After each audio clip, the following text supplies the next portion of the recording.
With the 2024 NFL Draft quickly approaching, coming up on today's San Francisco 49ers Report, we're going to take a look at ESPN's new 7-round mock draft to see who the Niners select with the bevy of draft selections coming up here starting on Thursday. First, make sure you join us because we will be live right here on the 49ers Report every day, every round, every pick of the 2024 NFL Draft. Cannot wait for it. Hit that sub button as we close in on 132,000 subscribers.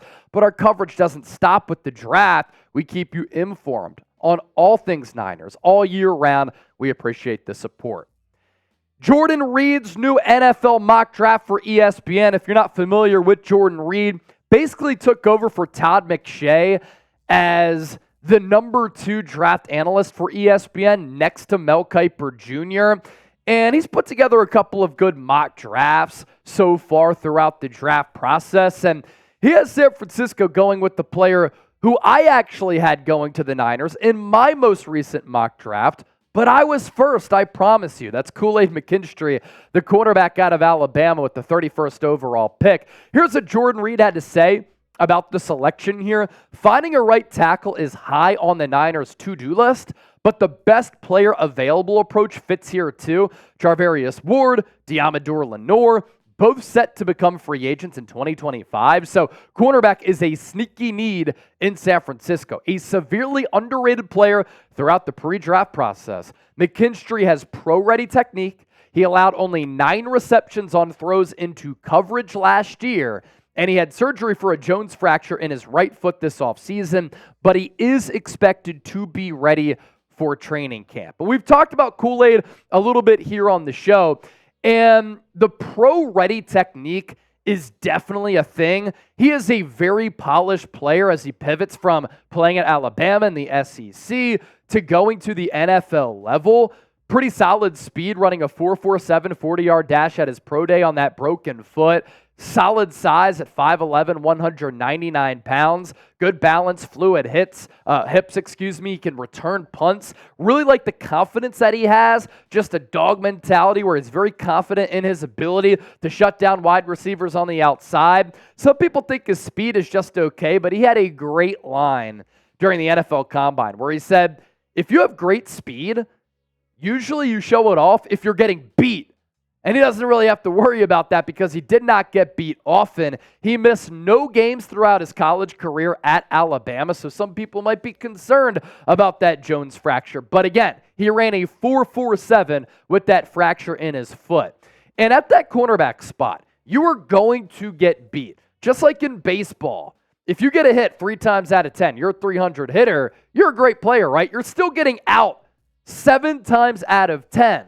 But the great players are able to flush those outs. The great cornerbacks are able to flush when they get beat because they have that high level of confidence. And when you pair that confidence up and the short memory and that great mindset with overall ability, I think Kool-Aid McKinstry, a perimeter island cornerback in this league, a great fit for the San Francisco 49ers defense. Roger Rosengarten, also going to the Niners in Jordan Reed's latest mock draft. And it's so funny because we recorded my latest mock last Thursday on the 49ers Report Live. And then Jordan Reed comes out with his mock on Monday.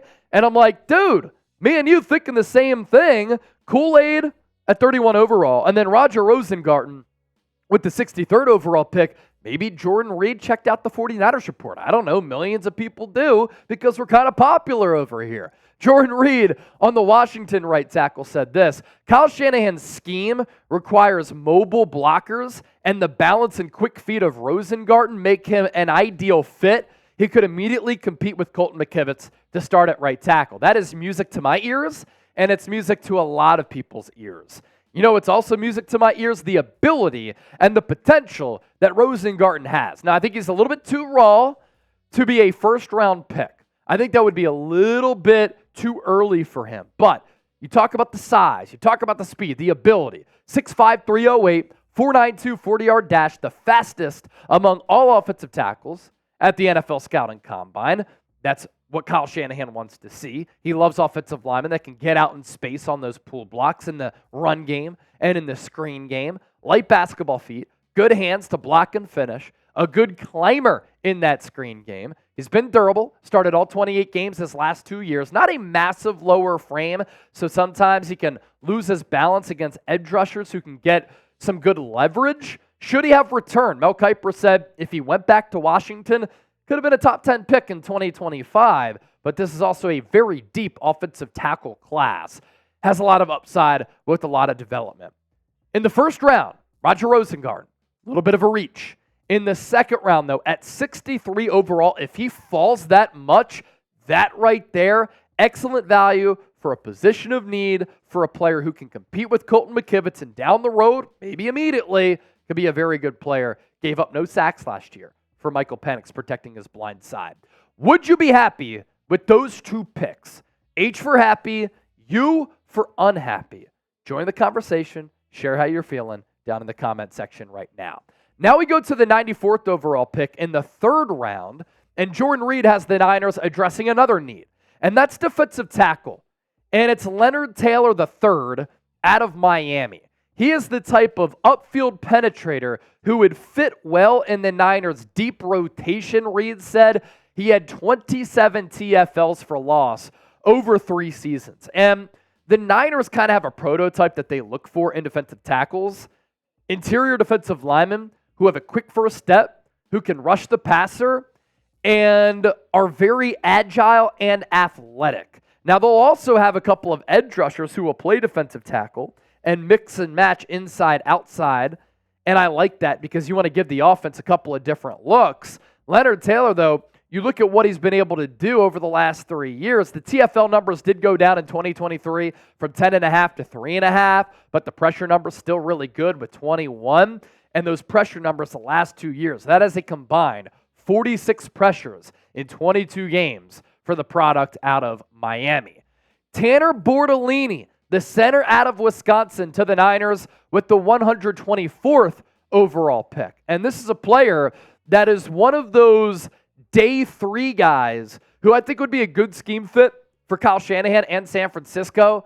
He's a center, 6'4", 303 pounds, a 4.94 40-yard dash. Jason Kelce really started this movement of players who teams look at the center position who might be a little bit lighter, not the traditional beefy center from way back in the day of like 330 pounds who couldn't run, but with teams having a lot of zone defenses in play and they want this offensive lineman to climb a little bit, Bortolini can do that. He has burst, lateral quickness, good athlete in space, gets good leverage on defensive linemen. He was recruited coming out of high school by Harvard and Yale. Kyle Juszczyk would love that. A 3.98 GPA at Wisconsin, 35 games, 28 starts. Been a very experienced player. And how about this for positional versatility? He started 13 games at center, 8 games at left guard, 3 games at right guard, 3 games at right tackle, and 1 game at tight end. The concerns, a little bit of a short arm blocker, which can cause problems as a center on the interior against some really powerful and beefy defensive tackles. Bortolini, the type of scheme fit that I think Kyle Shanahan would like. And if the Niners don't go offensive line a little bit earlier or they don't address center in the first 2 rounds, that's a player, day 3, who I think could make a lot of sense. A player who I like a lot is Malik Washington, the wide receiver out of Virginia. You want to talk about wiggle, short area quickness, home run threat, being able to make people miss in a phone booth. That is Malik Washington. He is shorter at 5'8", 191, ran a 4.47 40-yard dash, so the speed for that size isn't necessarily ideal. That's probably why he's going to go day 3, but he led the ACC in receiving, team captain, respected by his coaches and teammates, transferred in from Northwestern and immediately performed at the ACC level. He can accelerate to top gear in a blink. So his playing speed a little bit faster than the 4.47 40. He can adjust to the football. He'll definitely play in the slot. Number 1 in missed tackles forced. So the Niners wide receivers like to call themselves the Yak Kings. Well, Washington, he could pick up yards after the catch because he can force players to miss. He is rugged tough. He can return kicks, 19.5 yards per kick return. He is shorter, though, and does have short arms. He is one of the most fun players in this draft class because when you see a player who is that short who's making dynamic plays like that, operating out of the slot, they're very, very fun to watch.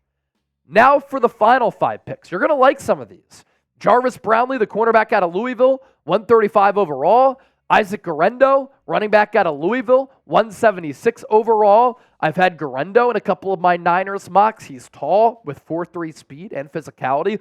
Luke McCaffrey, I think he goes earlier than 211, honestly, but him out of the slot would be very intriguing too. Giovanni Manu, offensive tackle out of British Columbia.